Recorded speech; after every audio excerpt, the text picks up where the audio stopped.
याति नः पुरः। आदरणीय वेदानुयायी पवित्र आत्माओं,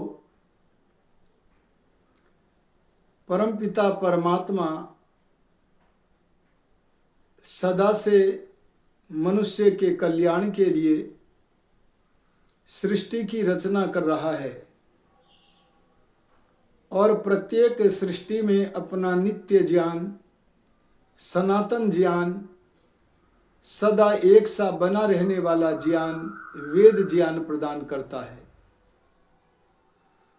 इस वेद की विशेषता को बताते हुए ऋषियों ने कहा, शास्त्र योनित्वात्, संसार में ऋषि मुनियों ने जितने भी शास्त्र रूपी विद्या वृक्षों की रचना की है, उन सारे विद्या वृक्ष का जो मूल है, सारे शास्त्रों का जो मूल है, वो वेद है। महर्षि मनु जी ने भी कहा, वेदस चक्षुः सनातनम, वेद सनातन चक्षु है।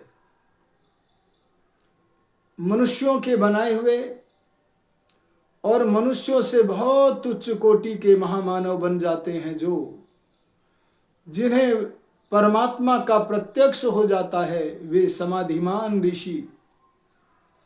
उनके बनाए हुए ज्ञान ये सब काल के बंधन में बंधे हुए हैं, लेकिन परमात्मा का वेद ज्ञान काल के बंधन में बंधा हुआ नहीं है। उस वेद ज्ञान के आधार पर चलना चलाना हम सब लोगों का कर्तव्य है। इसी का नाम सनातन धर्म को अपनाना है। आधुनिक समय में एक महाराज आए जिनका नाम है महर्षि दयानंद सरस्वती। उन्होंने भी आर्य समाज के नियमों की रचना करते हुए लिखा, वेद सब सत्य विद्याओं का पुस्तक है। वेद का पढ़ना पढ़ाना और सुनना सुनाना सब आर्यों का परम धर्म है। इस महात्मा दयानंद को जब अपने गुरुवर विरजानंद जी से विद्या प्राप्त करके जाने लगे, तब गुरुवर विरजानंद जी ने अपने शिष्य दयानंद जी को कहा था, ए दयानंद, तुम वेद और वेद भक्त ऋषि मुनियों के ग्रंथों को ही प्रमाण मानना, मनुष्य कृत ग्रंथों को कभी प्रमाण मत मानना, क्योंकि मनुष्यों के ग्रंथों में कहीं ईश्वर की प्रशंसा है तो कहीं निंदा भी भरी होती है। उसमें ईश्वर के बनाए हुए जो ये रचन है, सृष्टि है, इसकी भी निंदा भरी हुई होती है। इसलिए सदा प्रामाणिक रूप में भगवान की कल्याणी वाणी वेद को स्वतः प्रमाण के रूप में स्वीकार करना और उनके अनुसार प्रमाण होने से सब ऋषि मुनियों के ग्रंथों को भी प्रामाणिक मानना। इस बात को यदि हम सनातनी लोग अपने जीवन में ग्रहण कर लें तो हमें कोई पोप व्यक्ति अपनी पोप लीला में फंसाने में समर्थ नहीं है। मैं आपको ऋषियों में और अत्यंत निकृष्ट और साधारण लोगों में एक अंतर बताता हूं। जो निकृष्ट लोग, उन्हें किसी प्रकार से प्रवचन करने का स्थान मिल जाता है तो वे कभी ये नहीं कहते कि वेद की बातों को मानो। वे कभी ये नहीं कहते कि ब्रह्मा से लेकर दयानंद पर्यंत ऋषियों की बातें मानो, बल्कि वे पाखंडी कहते, संतों ने कहा, संतों ने कहा। वैसे संत शब्द अच्छा है, संत सज्जन होते हैं और ये सोचते हैं कि लोग अज्ञानता के कारण हमें भी संत मान रहे हैं, इसीलिए अपने जैसे लोगों की बातों का ही प्रचार करते हैं। सच कहो तो यही है कि ऋषि लोग संत तो होते ही हैं, लेकिन संत तो बहुत सारे मनुष्य संसार में होते हैं, वे सब हमारे पूज्य हैं।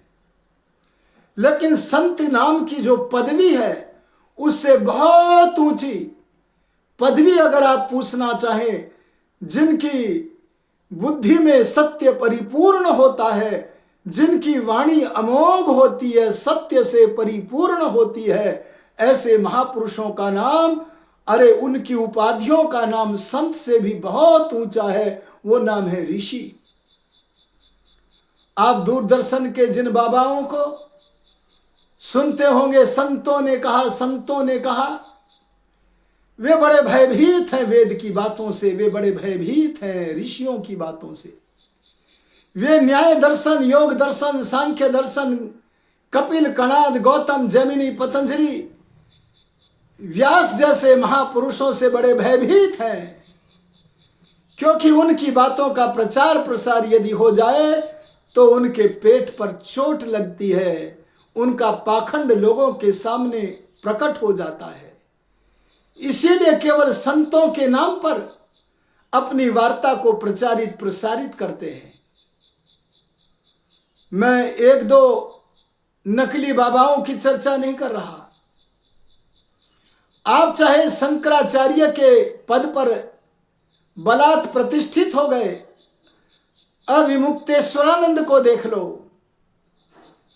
अथवा देवकी नंदन ठाकुर को देख लो, अथवा अनिरुद्धाचार्य को देख लो, अथवा अन्य सब शंकराचार्य को, अरे आप अविमुक्तेश्वरानंद को देख लो, न जाने कितनी बड़ी श्रृंखला है। ये सारे के सारे पापी लोग नाम मात्र का सत्य और बहुत सारा असत्य भोले भाले श्रोताओं के अंतःकरणों में प्रसारित करते हैं। इन देवकी नंदन ठाकुर, अविमुक्तेश्वरानंद, अनिरुद्धाचार्य जैसे तमाम कथावाचकों से, पोप लोगों से पूछो, पाखंडियों से पूछो कि गायत्री मंत्र का पाठ महिलाओं को करना चाहिए कि नहीं, तब सारे के सारे न जाने क्या उनसी भांग पी करके बैठते हैं। एक ही वाक्य इन दुष्टों के मुख से निकलता है।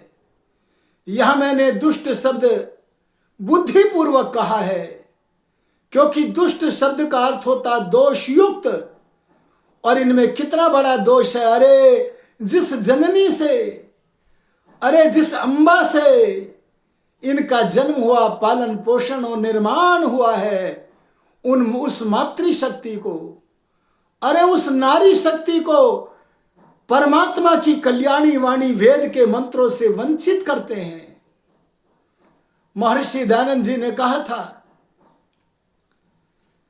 मनुष्य का पहला गुरु माता है, उसे विदुषी भी होना चाहिए, उसे धार्मिकी भी होना चाहिए, और सबसे पहली उस गुरु को अपने बच्चों को, चाहे वो बालक हो व बालिका, उसका घर में उपनयन संस्कार करावे, पाठशाला में दूसरा उपनयन होवे, कन्या गुरुकुलों में जैसे आर्य समाज की पद्धति से पढ़ने वाली हमारी सब बेटियों का उपनयन होता है, ऐसे सबका होवे, और वे सबसे पहले माता गायत्री मंत्र के शब्दोच्चारण को सिखावे। शब्दोच्चारण के पश्चात उनके अर्थ का, एक एक शब्द के अर्थ का परिज्ञान करावे, और गायत्री मंत्र के पाठ, अर्थ का मनन, और व्यवहार में भी उस अर्थ के अनुसार आचरण करना सिखाकर परमेश्वर की स्तुति, प्रार्थना और उपासना करने की रीति समझावे। ऐसा ब्रह्मा से लेकर दयानंद पर्यंत सारे ऋषियों ने क्या कहा है। आप देखिए भगवान वेद में क्या कहते हैं। हम केवल बोलते नहीं, प्रमाण देते हैं, और यदि कोई न माने तो शास्त्रार्थ के लिए आमंत्रण करते हैं। हम केवल आज ही नहीं, सदा तत्पर रहते हैं। अगर कोई भी व्यक्ति इस विषय में शास्त्रार्थ करना चाहे कि नारियों को गायत्री मंत्र आदि का पाठ करना चाहिए कि नहीं करना चाहिए, तो हम इस पक्ष में रहकर, जैसे परमात्मा ने सारी सृष्टि सबके लिए रची है, ऐसे परमात्मा ने वेद मंत्रों की रचना भी पुरुषों की तरह नारियों के लिए भी की है। वेद में मंत्र आता है, यथे माम वाचम कल्याणी आवदानी जनेभ्यः, अर्थात मैंने यह कल्याण करने वाली वाणी मनुष्य मात्र के लिए, सब स्त्री पुरुषों के लिए रची है। अच्छा विचार करिए, अगर वेद की वाणी कल्याणकारिणी है तो क्या वह परमात्मा अपने पुत्रों का ही कल्याण करना चाहता है या पुत्रियों का भी कल्याण करना चाहता है?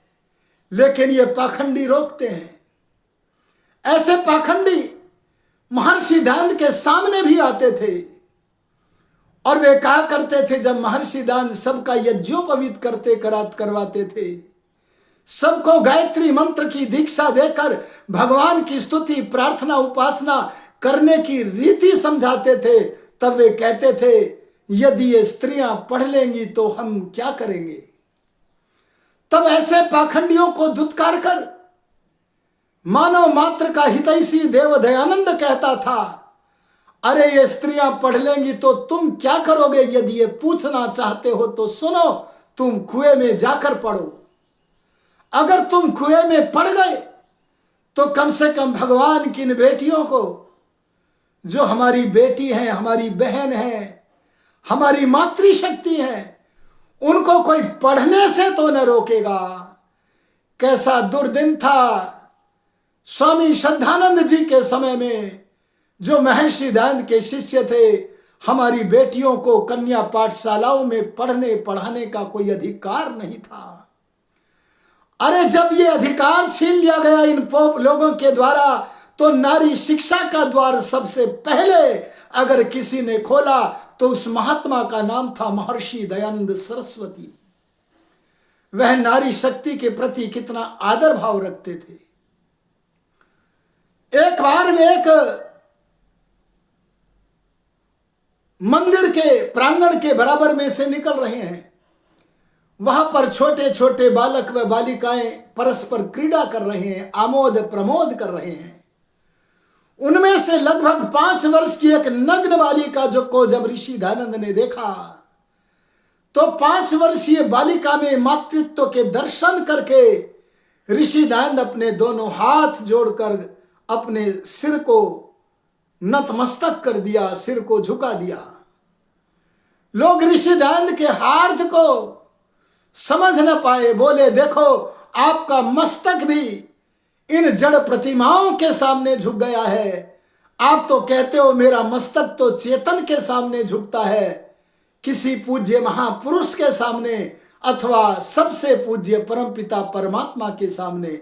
आज इन जड़ प्रतिमाओं के सामने आपका भी मस्तक झुका। तब दयानंद योगी गंभीर हो गए और गंभीर होकर बोले, देखो वह बच्चों में खेलती हुई 5 वर्षीय नग्न बालिका, उसके अंदर मातृत्व भाव के दर्शन करके मैं उसकी ओर झुका हूं, मैंने उसको नमन किया है। ऐसा महामानव कहता है सबको वेद मंत्रों का, अरे सबको गायत्री मंत्र पढ़ने का, सबके उपनयन संस्कार होने का अधिकार है और यह सनातन अधिकार है। हम जय श्री राम तो बोलते हैं, पर राम करते क्या था हमें पता ही नहीं है। काहे के सनातनी है? अरे श्री राम की माता कौशल्या प्रतिदिन गायत्री मंत्र का जप करती थी, पढ़ो रामायण। अरे माता सीता श्री राम की धर्म पत्नी जनक पुत्री प्रतिदिन गायत्री आदि मंत्रों के द्वारा भगवान की स्तुति प्रार्थना और उपासना करती थी। लेकिन ये पाखंडी लोग न जाने कौन सी भांग बार बार पीते हैं, जो अपनी बेटियों का, अरे जो अपनी बहनों का, मातृशक्ति का कल्याण का द्वार बंद करना चाहते हैं। पर मैं एक बात कहता हूं, जैसे परमात्मा के सूर्य की किरणों को कोई रोक नहीं सकता है, कोई कृत्रिम प्रतिबंध नहीं लगा सकता है, ऐसे ही अगर कोई भगवान के ज्ञान की किरणों को इन पाखंडियों की तरह, पोप लोगों की लीलाओं की तरह से अगर कृत्रिम प्रतिबंध लगाना चाहेगा, तब भगवान की कृपा वृष्टि होगी और उससे कोई दयानंद जैसा महात्मा आकर के विद्या के उस कृत्रिम प्रतिबंध को हटाकर सबके कल्याण के लिए वेद विद्या का द्वार खोलेगा।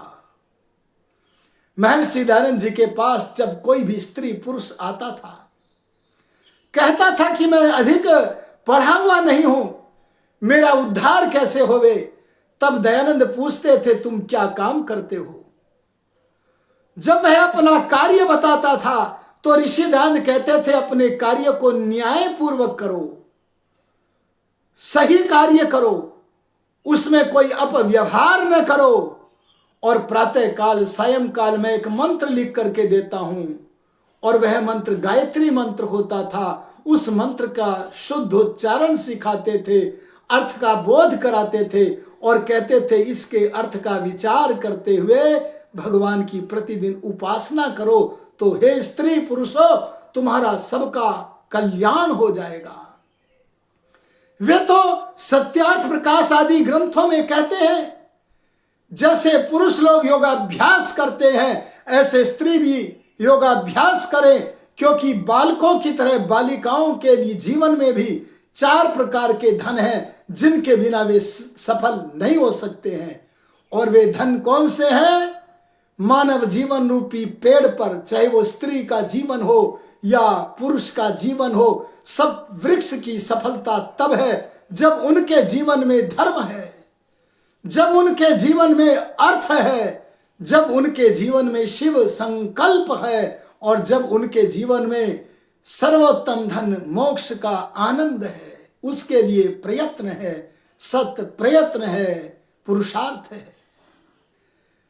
आप जरा गायत्री मंत्र के विषय में देखें, ऐसी कौन सी बात है जो महिलाओं से नहीं हो सकती है? ऐसी कौन सी बात है जो यज्ञोपवीत धारण करके मातृशक्ति नहीं बन सकती है? यज्ञोपवीतिनी। आप गायत्री मंत्र पर थोड़ा सा संक्षिप्त विचार करें, मैं आज विस्तृत विचार नहीं करूंगा। अगर आपको विस्तृत विचार देखने हैं तो आप इस अपने सुखमग्न संस्थान YouTube चैनल के अंक में पहले ही गायत्री मंत्र के कई व्याख्यान श्रवण कर सकते हैं। आज तो मैं संक्षेप में ही कुछ कहूंगा। भगवान को देने की कुछ आवश्यकता नहीं, उससे ग्रहण करने की आवश्यकता है।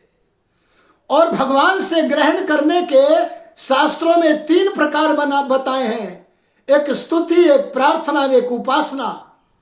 और ये ग्रहण जैसे बालक करना चाहता है वैसे बालिकाएं भी करना चाहती हैं। स्तुति का अर्थ है भगवान की प्रशंसा करना। पहला है भूः भवतीति भूः, जो परमात्मा सर्वत्र विद्यमान है वह मेरा अंतर्यामी भी है। एक सांसारिक सम्राट से पोषण पाने वाला मनुष्य यदि उससे दूर चला जाए तो उसकी सहायता से वंचित हो सकता है, लेकिन जिसने विश्व सम्राट अंतर्यामी भूः परमात्मा का आश्रय लिया है वह कहीं भी चला जाए वह उससे कहां दूर होगा। लेकिन उसके लिए तप करना होगा, पुरुषार्थ करना होगा, अरे ईश्वर समर्पण करना होगा। सर्व क्रियाणाम परम गुरावर्पणम तत्फल संन्यासो वा, सब कर्म करके भगवान को अर्पित करो। और भगवान को तो वही कर्म अर्पित किए जा सकते हैं जो शुभ हो, क्योंकि अशुभ कर्मों के लिए तो भगवान दंडित करते हैं। और शुभ कर्म जब परमात्मा को दे दिए तो उनके बदले में हमें कोई सांसारिक सुख की कामना भी नहीं करनी। निष्काम कर्म करना, लोकोपकार के लिए कर्म करना, सृष्टि के नियमों के अनुकूल कर्म करना और भगवान को समर्पित कर देना। सय्यासनस्थोऽथ पथि व्रजन् वा स्वस्थः परीक्षेण वितर्क जालः संसार बीज क्षयमीक्षमाणः स्यान्नित्य युक्तो मृत भोग भागी।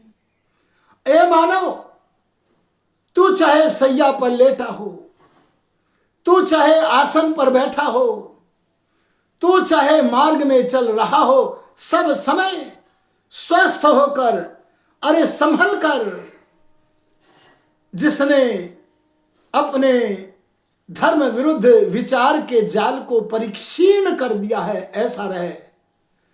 और इसके अतिरिक्त जन्म मरण के बंधन में बांधने वाली जो वासनाएं हैं उनको, उनके क्षय को चाहता हुआ नित्य भगवान से युक्त रहे। अगर ऐसा होगा तो तू मोक्ष के आनंद का भागी बन जाएगा। ऐसे सत्ता स्वरूप, भू स्वरूप, सत्स्वरूप परमात्मा की स्तुति करके उसको अपने को समर्पण करना। भुवः भावयति इति भुवः, आहा, जो अपने ज्ञान से भावित करके, प्रभावित करके हमारे आध्यात्मिक, हमारे आधि दैविक, हमारे आधि भौतिक अर्थात शरीर संबंधी, आत्म संबंधी, अरे भूकंप, अतिवृष्टि, अनावृष्टि आदि मन की और इंद्रियों की चंचलता के दुख और किसी दुष्ट प्राणियों से मिलने वाले दुख, उनसे बचाता है, उस परमात्मा का नाम भुवः है। ये देखो भगवान का गुणगान हो रहा है। स्वह नाम आनंद का है। आनंद स्वरूप केवल संसार में परमात्मा है, कोई मनुष्य नहीं है। लेकिन ये केवल संतों की बात करने वाले, अरे जो संत भी है, ऋषि भी है, उनकी बात न करने वाले, वेदवाणी की बात न करने वाले, ये लोग अपने से अपने श्रोताओं को जोड़ते हैं। ये आनंद स्वरूप नहीं है। कोई मनुष्य कितना भी बड़ा महापुरुष क्यों न बन जाए, वो स्वयं आनंद स्वरूप नहीं होता। लेकिन परमात्मा स्वयं आनंद स्वरूप है। और जो भगवान की भक्ति करता है, सज्जन बनता है, उसकी उपासना करता है, समीपस्थ होता है, उसे आत्मिक सुख आनंद देता है, शारीरिक सुख देता है। ये आध्यात्मिक सुख ही नहीं बल्कि अति शीत, अति उष्णता आदि से बचाकर और मन और इंद्रियों में शांति प्रदान करके आदि दैविक सुख भी देता है और सज्जनों से भी हमें सुख दिलवाता है। ऐसा परमात्मा स्व है।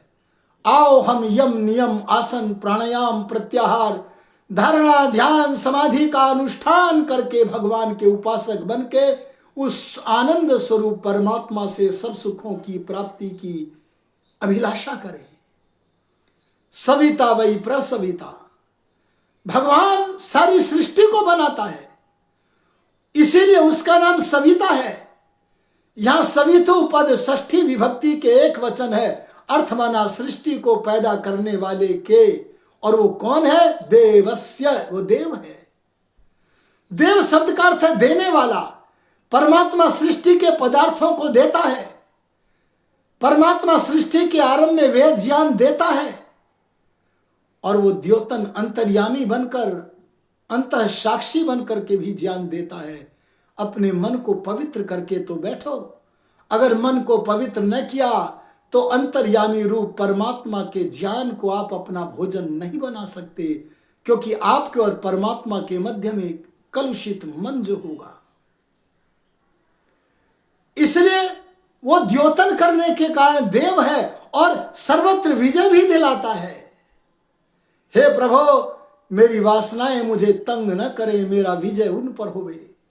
हे प्रभु, मेरे शरीर के कष्ट मुझे उपासना से रोके ना, उन कष्टों को, रोगों को, विघ्नों को दूर करो, मेरा विजय करो। सवितुर्देवस्य वयम तत्भर्गः धीमहि, हम लोग तत् बने उस जो आंखों से प्रत्यक्ष नहीं है, परोक्ष है।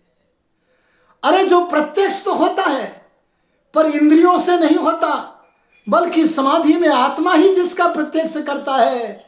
और वह वाला प्रत्यक्ष जब हो जाता है ना, तब दयानंद के शब्दों में, अन्य ऋषियों के भी शब्दों में कहता है, त्वमेव प्रत्यक्षम ब्रह्मासि, हे परमात्मा तुम ही समाधि में मेरे प्रत्यक्ष ब्रह्म हो और मैं त्वामेव प्रत्यक्षम ब्रह्म वदिष्यामि, मैं तुम्हारी तरफ लौ लगा चुका हूं, तुम्हें ही प्रत्यक्ष ब्रह्म कहूंगा। ऐसे सविता देव के तत् उस परोक्ष भरगह जो भस्म कर दे। अरे क्या भस्म कराना चाहते हो? बोले एक वस्तु है जो मैंने ही संग्रह की है, मेरे लिए हानिकारक है, पर वे है क्लेश, अविद्या, अस्मिता, राग, द्वेष, मृत्यु का भय, ये क्लेश मुझे जैसा काम चाहते हैं वैसी चेष्टा करवाते हैं। मैं जो करना चाहता हूं वो कर नहीं पाता, जो नहीं करना चाहता वो कर बैठता हूं। हे प्रभु, ऐसे क्लेश को भस्म कराने वाले अपने अंतर्भान से मुझे पवित्र करो, मुझे आंतरिक ज्ञान प्रदान करो जैसे सब ऋषियों को करते हो। हे तेजस स्वरूप, इन क्लेशों को भस्म करने वाले ज्ञानाग्नि से मुझे पवित्र करो। ज्ञानाग्नि ही सर्व कर्माणि भस्मसात कुरुते अर्जुन। गुरुवर अर्जुन कृष्ण महाराज अर्जुन को कहते ज्ञान की एक ऐसी अग्नि है, परमात्मा का ज्ञान, अरे वेद ज्ञान, जो हमारे कर्म की ओर अग्रसर करने वाली, सकाम कर्म की ओर अग्रसर करने वाली जो वासनाएं उनको भस्म कर देती है, तब हमारे शरीर से निष्काम कर्म ही निकलते हैं। ऐसे हे प्रभु, आपके भर्ग को मैं समाधि में आगे पढ़कर उस झलक को प्राप्त करके उसे धारण करूं। मैं ही नहीं, धीमहि हम सब उसका ध्यान करें, ध्यायेम वा धारेम, और हम उसको धारण करें। यहां हमने स्तुति भी की, उपासना भी की, और हमें प्रार्थना भी करनी चाहिए। कैसे? यह माने जो परमात्मा, न माने मेरी नहीं, न माने हम सब भगवान के भक्तों की, चाहे वो स्त्री हो, पुरुष हो, बालक हो, युवा हो, वृद्ध हो, सब भगवान की भक्तों की। क्योंकि भगवान पक्षपाती नहीं है, तो भला मैं पक्षपाती कैसे बन जाऊं? मैं अविमुक्तेश्वरानंद जैसे शंकराचार्य पाखंडियों की तरह, अनिरुद्धाचार्य देवकी नंदन ठाकुर जैसे पोप लोगों की तरह, मैं अविमुक्तेश्वरानंद की तरह पक्षपाती कैसे बन जाऊं? मैं तो भगवान का भक्त हूं। मेरा सौभाग्य है कि मेरा जन्म आर्य समाज में हुआ, माता पिता आर्य समाजी थे, अरे सनातन धर्म के दृढ़ प्रहरी थे, सनातन धर्म को अपने जीवन में जीते थे, वेदोक्त मत के अनुयायी थे। तो मैं क्यों न मानूं कि मेरा जन्म सनातन धर्म के महान सत्संग आर्य समाज में हुआ। इसीलिए मैं इन पाखंडियों की तरह अशुद्ध बोलकर, वेद विरुद्ध बोलकर पाप का संग्रह नहीं कर सकता। और मैं तो यही कहूंगा, यह माने जो परमात्मा, न माने मेरी ही नहीं, हम सब उपासकों की धिया बुद्धियों को, धी धियौ धिया, केवल मेरी बुद्धि नहीं, हम सब उपासकों की बुद्धियों को प्रचोदयात प्रेरणा करे। हे भगवान, आप पवित्र हैं तो आपकी प्रेरणा तो उत्तम ही होगी। उत्तम गुण, उत्तम कर्म, उत्तम स्वभाव की तरफ हे प्रभु मुझे ले चलो। मुझे संसार के पदार्थ जो आसक्त करते हैं, मैं उधर से निरासक्त होकर हे प्रभु आपके प्रति अति प्रेम को प्राप्त हूं। बोलो, ये गायत्री मंत्र के कल्याण के भाव क्या केवल पुरुषों के लिए उपयोगी है? अरे कोई तैयार करो इन पाखंडियों को। आर्य समाज के किसी चपरासी से भी यह शास्त्रार्थ नहीं कर सकते हैं, और कोई तैयार नहीं होकर हो सकता है। चारों शंकराचार्य सनातन धर्म के प्रहरी आर्य समाज के सब विद्वानों से डरते हैं, क्योंकि सत्य सामने आवेगा, पाखंड इनका खुल जावेगा। हे मनुष्यों, यदि तुम सनातनी बनना चाहते हो, श्री राम की तरह, योगी राज कृष्ण की तरह, पतंजलि, कणाद, गौतम और महर्षि दयानंद की तरह अगर वेदानुयायी जीवन बिताना चाहते हो, तो योगी राज कृष्ण की तरह संध्या करो, मर्यादा पुरुषोत्तम श्री राम की तरह संध्या आदि पंच महायज्ञ करो, और बहुत बड़े बड़े परोपकार के कर्म करो, तब निश्चित रूप से आपका कल्याण होगा। मैं चाहता हूं सनातन धर्म के फैलाने के लिए आपकी सहायता हो मुझे, और वो सहायता ये हो कि आपका ये सुखमग्न वैदिक संस्थान नामक यूट्यूब चैनल है, इसे यत्र तत्र प्रसारित करें। इसके लिए पहले आप स्वयं ही इसे सब्सक्राइब करें, और बराबर में छोटी सी जो घंटी है उसे दबाएं। वेल आइकॉन की इस घंटी को दबाकर वहां सभी अथवा ऑल शब्द आएगा, उस पर भी क्लिक करके ऐसा करेंगे तो आपको हमारे जो प्रवचन हैं वो स्वतः प्राप्त होते रहेंगे, उसकी सूचना मिलती रहेगी।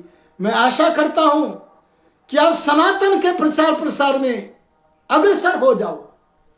जैसे न्यायाधीश को न्याय करने का ही मौका मिलता है, पर बहुत सारे न्यायाधीश ऐसे हैं जिन्होंने अपने अंतःकरण को इतना काला कर लिया है कि जिनके बराबर में बैठा हुआ व्यक्ति उत्कोच लेता रहता है और वे देखते हैं पर रोकते नहीं। घरों में रुपयों के बंडल मिलते हैं, जल जाते हैं बहुत से। ऐसे ही जिन लोगों को किसी कारण से जनता में बोलने का अवसर मिल गया है, वे सनातन धर्म के भोले भाले लोगों के बीच में सनातन धर्म के विरुद्ध, वेद के विरुद्ध, राम कृष्ण आदि महापुरुषों की संस्कृति के विरुद्ध जो मिथ्याचार फैलाते हैं, मातृशक्ति को गायत्री आदि मंत्रों के पाठ करने से रोकते हैं, उनकी पोल खुले और सनातन धर्म की विजय वैजयंती पताका यथार्थता सर्वत्र प्रसृत होवे। इसलिए आप ऐसा करें। इन्हीं शब्दों के साथ मैं अपनी वाणी को विरमित करता हूं। ओम शम।